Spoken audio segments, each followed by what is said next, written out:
Welcome to today's podcast. I'm Louise and today I'm with Jessica Thomas. She runs Sparkle and Shine in Whitchurch, Shropshire. Today's topic is cleaning has been the perfect business to overcome anxiety. Now Jessica, you have been running a cleaning business for the last year and a half, but what got you into cleaning in the first place? Hello. So when I was young, my mum, she struggled. She was a full-time parent and she needed a job, so she started cleaning for herself. She's self-employed. And she did what a lot of people do. She took you along, didn't she? Yeah. How old were you and how was that? To be fair, her clients were really good because I can't imagine doing that now. They must have changed since then. I think they were quite easygoing a few years ago. I know my clients would not be okay with this. But yeah, go on, so how old were we you? used to sit with the other kids watching films. And they used to feed us and all sorts of had sausage rolls, cakes, everything. It was great. But yeah, it was during like the school holidays and things. And there was me and my sister, so we always went along. And my sister wasn't that great at cleaning, but I was always really good. So you joined in even as a child? Yeah. So I was always with a little microfiber cloth dusting around and cleaning the kitchens and everywhere that I could reach at that age. I started really quite young, probably about 6 or 7. I've got to say, when some of my customers' children are being, I'm not going to call them annoying, they want to be helpful, they're really not helpful.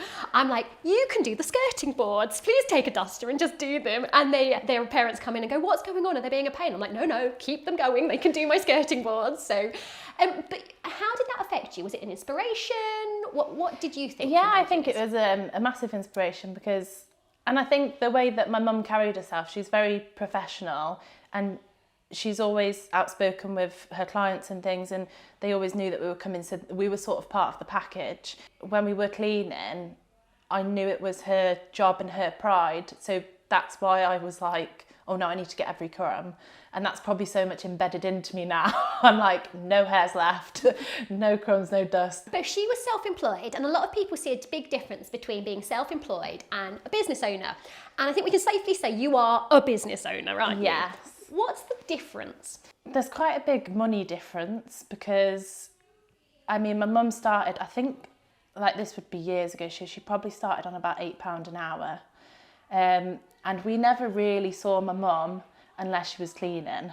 Oh. So every school holiday she would be working and she would go on holiday, she would treat herself and treat us as kids, but it was always longer weekends because she knew she wasn't going to be paid for that week off. So there's obviously a massive difference there between, you know, where we employ, so we pay holiday pay and sick pay and, they don't get that, do they? COVID furlough. Yeah. You know, we had that as a normal rollout at one point when COVID was rife, but obviously my mum, she had to work throughout it. That was her choice, and she's still self-employed now. She's still happy in what she's doing, but she doesn't work for you. She does she does a Tuesday and a Friday for me. Oh, okay. About 4 jobs. So what made you see your mum? Because you didn't go straight into cleaning, did you? No, so I actually did chefing at college because I'm very hands-on and I knew I wanted my own business. Just like to crack on with my jobs, and I like to see the difference as well. When I was cooking, to be fair, it was more of a hobby, but because I liked cooking, I sort of saw it, oh, maybe I'll do this as a career. But realistically, I've always loved cleaning, but I never thought it was really accepted. When I told people that my mum was a cleaner, nobody went, oh my God, amazing. I think we've all had that. Yeah. We've all had that. And I think that's just upsetting. That's a professional service. There is a stigma, isn't there? Yeah, and I think that's what I'm really passionate about, is doing cleaning the right way and trying to make sure that our cleaners are respected and they're doing their job and they are professional at it. So to me, why can't you go to school to be a cleaner? And you've put a lot of effort into this, haven't you? Yeah. You know, training to be a cleaner, and you know, you're probably quite different in your terms of your style of cleaning to your mum now. Because I know you've done all your Kosh courses. Yeah. I know you've been on a lot of these. My mum still uses bleach. Does she? And she loves it still. And I'm like, no. So if people wanted to know, where do you do training? Because it's still hard to get training. Where do you learn to be a good cleaner? So this is a bit of advertisement for you. I actually looked on a lot of things, and I was on loads of different Facebook groups. I didn't know what I was looking for, to be fair, and I thought I'll just type in cleaning groups. So I went on a few, but they're very judgmental, and they were still not doing it right. They were still mixing new chemicals, going out and over diluting things because it smelt better, and spraying Lenore on pillows. Yeah, and it was like, oh, so am I doing this? Should I be doing this? And at the very start of the business, I was doing that. I was buying Polish and Pledge and everything that made a house smell absolutely amazing. Yep. Because I wanted the client to walk in and smell it all, even though it's like a chemical factory. And a lot of people associate those perfumes with clean. Yeah. That's the link. But then I saw the DCBN and I clicked onto it, and I was looking into it, and I thought, oh, this is different. This is how you do something right. Yes. And we can find you the right people to direct you the right way. It's something we struggle with. It's not a sexy message. Telling someone to use a safety data sheet, there is nothing fun about a safety data sheet. But mixing chemicals to smell amazing and change colour, that's fun. Whereas we go, yeah, guys, it's boring but safe. And guess what? Yeah. You're not going to have lung diseases at the end of this. Exactly. And it's not the most fun message, but it is, when you're looking for that message, it is in the right place at the right time, isn't it, really? Yeah, definitely. Just going onto the site, you could see how everybody was really professional. Nobody trolled each other either. And on the last groups that I was on, there was so much of that. You put one thing and you were getting judged, even if it was something good. And this group is like, everybody really cares and wants you to do it right and what's the best for you.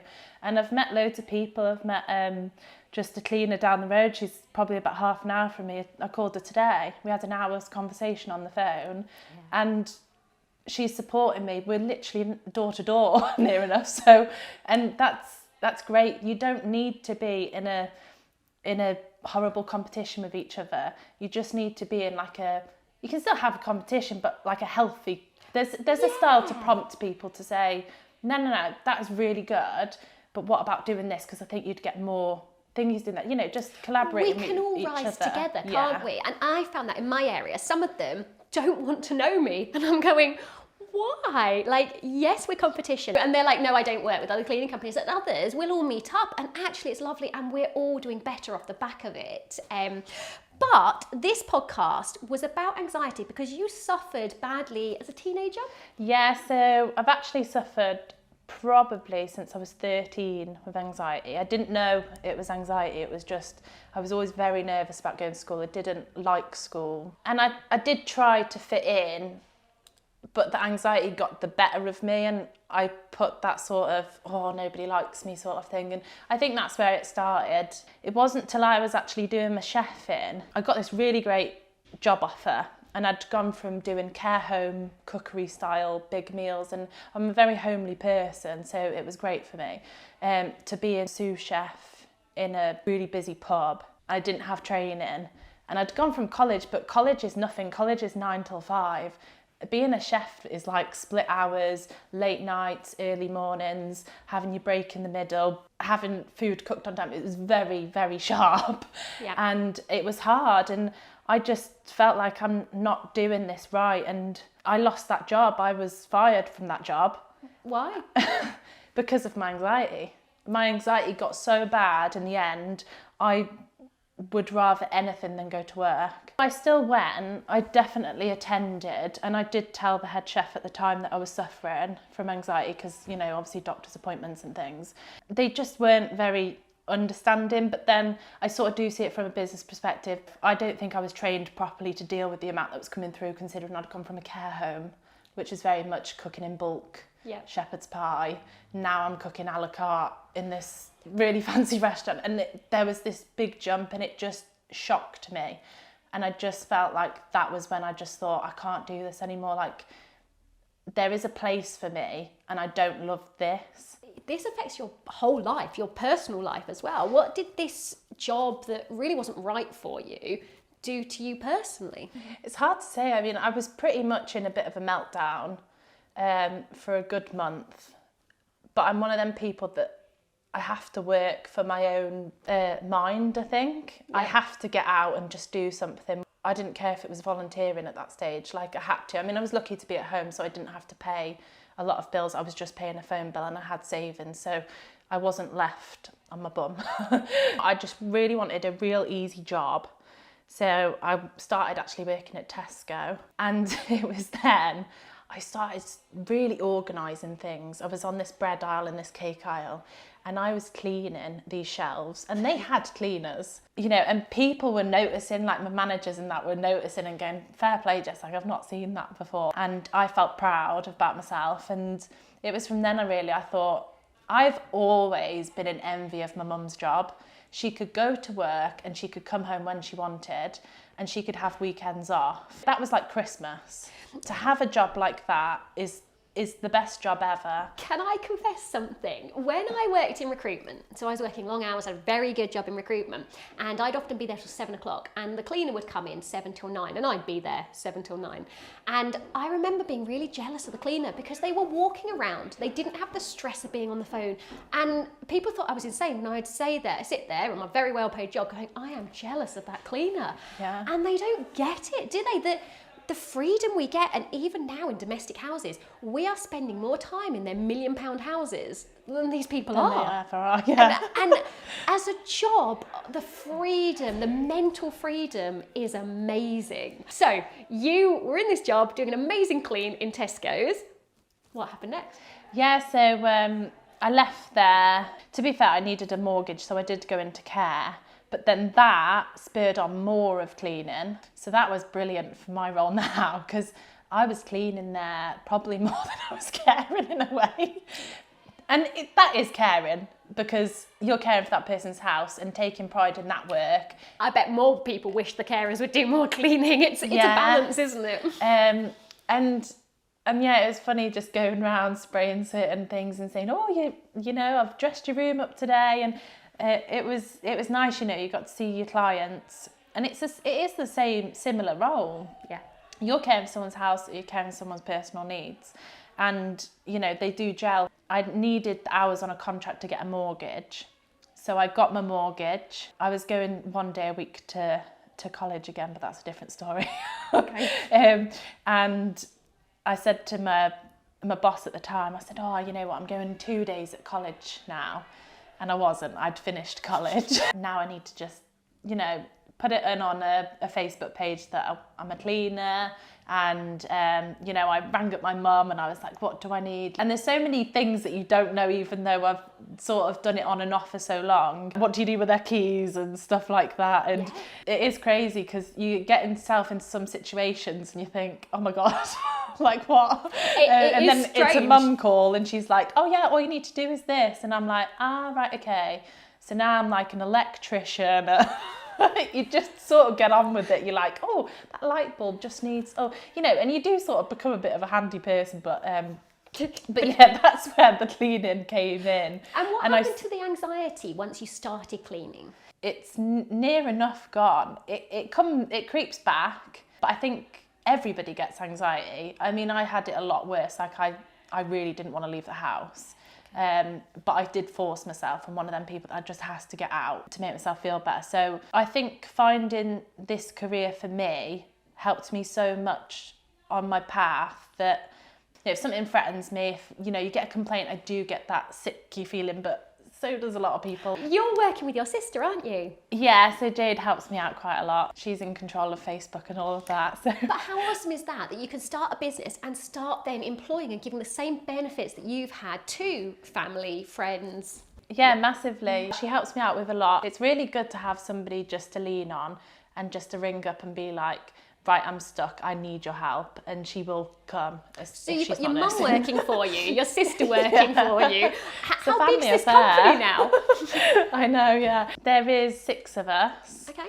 My mum's self-employed still haven't got her onto the employed, but she's got her own clients and she's formed relationships with them for years. I mean, she's been working for some of them for 20 years, so she can't leave them. Yeah.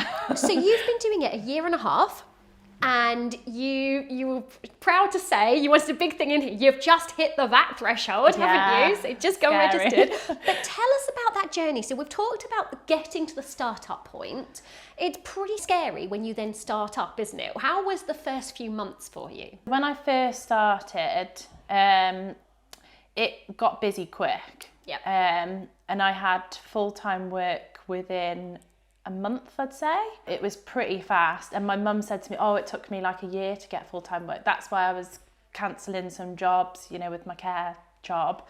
And I was like, oh, and then it got to the stage where I could just fully go for it, and I was taking in work. Do you think that's the time? Because you started sort of around COVID and it has boomed recently, hasn't it? Yeah, so I was actually self-employed a few years prior. So I've been self-employed since probably about 3 years ago. 2020, it was in between from lockdown to the next lockdown, and I was working for my accountant at the time, cleaning her house, and I said to her, I really want to do this. I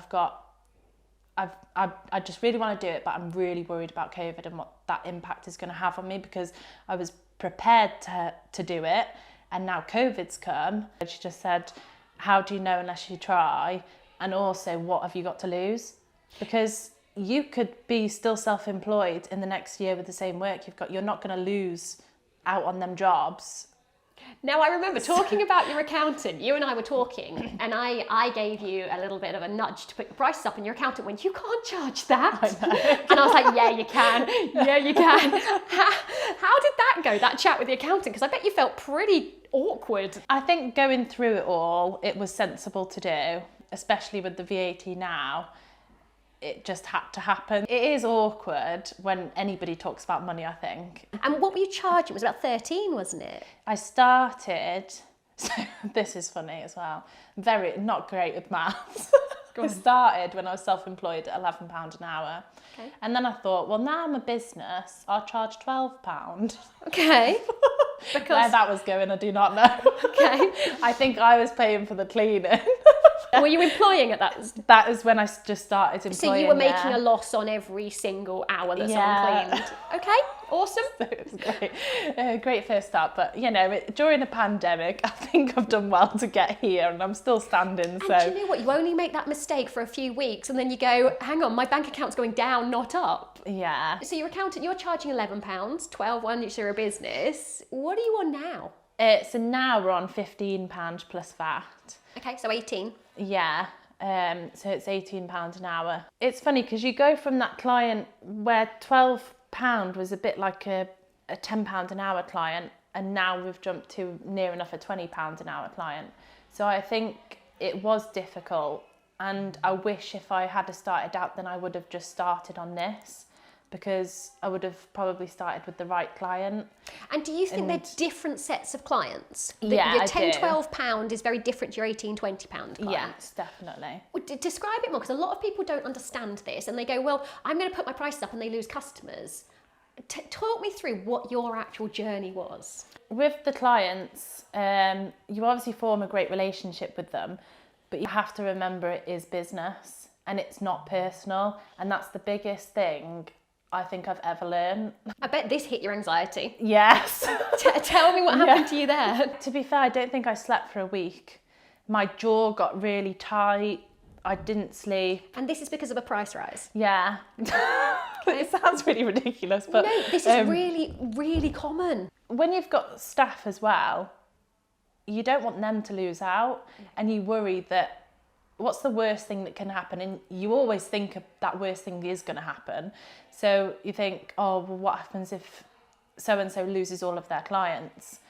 They've got no work, and that's my fault. And then, you know, it's not going to work for them, and we're going to lose great staff. But cleaning is just a crazy world. It happened so fast where we did lose probably 20-30% of clients. Yep. But we managed to pull them back in about a month and pull the right client. You wouldn't raise your prices until you were delivering a better service. So for you, when you had I remember you saying your £11 an hour clients, you didn't have your own vacuums. there was quite a few things that you implemented, and you said, I'm not putting my prices up unless I can justify it and I'm delivering a better service. And that mattered a lot to you, as it should to a lot of people. Yeah. What did you have to change so that in your mind you were like, no, I deserve this kind of money? I've always known it, and I've always wanted to be at a bigger price, because I think our worth is that. I didn't want a client to turn around and say, well, you're not even using your own vacuums, like, you know, we're supplying some of the cleaning stuff for you. And I thought, by making my business just that bit better and having everything included, then I'm gonna get that price. I don't know, I think it's just a confidence thing. I think it was a bit with you. Yeah. But you went for, was it Mealy? Yes. Just go for Mealy. Do you love them? Yeah, I do love them. They are really good. You also upgraded to providing products as well. So you investigated and spent a lot of time investigating professional products, didn't you? Yeah. What did you go for in the end? Was it Jangro? Yeah, so we work with Avica and they supply Jangro, and we do the Enviro range. Perfect. So you've got environmentally friendly, concentrate, less plastic, cheaper for you. Yeah. It's a no-brainer. And exactly. do the staff come in to you, or do they refill their own? They basically just come in and say, you know, we need refills, and I sometimes double them up so they don't have to come back so often. But yeah, it is just all at my house at the moment. I would love to have an office one day and people just popping in. Well, we're about to do a session with Diane on goals. So yours can be having an office to get it away from your house. Yeah. Now that you have really got quite established, you've got the basis of your business, you've got all your professional products, you're charging that higher rate, you've hit that. What's next? We've been putting a lot of systems in place. So we've got ZenMade, we use Go Cardless now, which has been great. So we actually... That's a game changer on stress levels, isn't it? Yeah, and what we did was, because some of our clients were slower paying, what we did was we said that every single client has to pay, domestic client has to pay on the Monday of every week. Right. So before the clean? Yeah. Okay. So every Monday, that goes out on their Go Cardless direct debit, and that pays them for the whole week, comes in my account probably in 7 days or whatever it is, and it's brilliant because you don't have to have that conversation of, you know, can you pay me? We've done your clean 3 days ago. Do you know the biggest killer to cleaning business is cash flow? They don't get paid. It only takes a few not paying, and suddenly you're going, I can't pay my staff, and the business is starting to go under. But that's a confidence thing. To bill in advance is that how, with your anxiety, how on earth did you take that step to go, I'm going to bill you in advance? I think when I hit VAT, I stressed that that was going to be probably the worst thing that I'd go through. And I think it was. And I think having the confidence to go through that, I got through it. I think now this is my business and this is how I want it to work. So it will work. That's a big mindset shift though, isn't it? Going from, that's a really massively different... changed. I'm a lot more confident now. Like I used to go into houses and I used to get so nervous, but now I just think, what's the worst that could happen? You've got everything in place. You know how your payments being billed. Everybody knows how they're going to pay. They know the products that you use and they know the equipment that you're going to use. They know what time it's going to be and how long it's going to take and your terms and conditions and things. So it's as easy as that. You either take it or you leave it, and I'll just go to the next one. Yeah. And how good does that make you feel? And we speak to a lot of people that go, I haven't got the confidence to put in terms and conditions. And we're going, but it's terms and conditions that give you that confidence. It's knowing what your standard service is that gives you the confidence to move on. So how's the anxiety now? A lot better. I feel a lot more confident, and I think that, like what I said about having, you know, this is my business. It's not every cleaning business. It's just, this is how I run things. So I think knowing that, that's already your golden egg, because if somebody questions you, say, oh, no, that's how I do things. And if you had to give a piece of advice to anyone that was starting out, that was struggling in the same sort of jumping from job to job, not quite finding what was right for them, what would you say to them? I think maybe you should go with what you want to do and not what other people want you to do. And also don't judge yourself while doing it. You know, a lot of people say, oh, you become a cleaner and you don't go to school, like I said, to become a cleaner, and you don't go to uni to study cleaning chemicals, which I think should happen. I agree with you. Yeah. People look at you and think, oh, she's just the cleaner. I think this is probably like the best job ever, and I couldn't imagine myself doing anything else. So I say it with pride that I am a cleaner. Yeah. And I love it. And it's the best thing ever because it's so easy on the mind. You don't get stressed while you're doing it. Obviously, having a business, it gets stressful, but when you're cleaning, it's freedom. And you're making somebody else's life a lot easier by doing that cleaning. Yeah. And to doing it to a standard where you're plumping cushions and, you know, all this stuff to make it look amazing, and I think that's just really great. I completely agree with you. So I remember I went to grammar school, got a good degree, and then told my mum that I was becoming a cleaner. And my mum was like, are you joking? And I was like, no. I was like, I'm gonna be a cleaner. And not just a cleaner, it was a cleaning business. And I still now present myself to people saying I'm a cleaner. And if they are going to judge me when I'm at that party, that's their choice. I think the stigma, I definitely feel that there's not a stigma, but I wonder if that's just me walking in with the confidence going, I'm a cleaner. I think potentially there still is a stigma. I suppose when you're in like a great career, like a profession, so say like a doctor or a chef, we'd probably be cleaning for them. Yeah. And I think it's that they've gone to uni and got this degree, and you're just doing this because you don't know what you want to do in life. I don't feel that's true, but a lot of people it is true for. You can be really good at this, and you can have it as a career. And it's not just a career now that you work for a company. You can really do well in the cleaning industry now. Yes. And looking at your mum as a self-employed cleaner to now being a business owner, to going, well, where will you be in 5 years' time? Where will you be in 10 years' time? And there isn't a ceiling. You can just keep going now. Yeah, that's it, yeah. And it's freedom. It's amazing. Yeah, it is crazy because you don't have a clue what's going to happen, and it's all on your head. So it's like, if you want to grow, you've got to grow. You've got to make it happen. You're supplying other people with jobs, and that's their job. So you do have that pressure on you, but also you'll know the pressure's right because it's right for you. So in conclusion, we love the cleaning industry. It definitely helped you fit into your right spot, really. Thank you, Jess. It's been an absolute pleasure speaking to you, and we hope that you enjoy the next couple of days at the cleaning show. We've got lots of seminars going on. And I've already had a gin and tonic. Yeah, so you can go off and chat, and let's go off back to the kitchen and carry on gin and tonicking. Yes, thank you. Thank you. Bye-bye.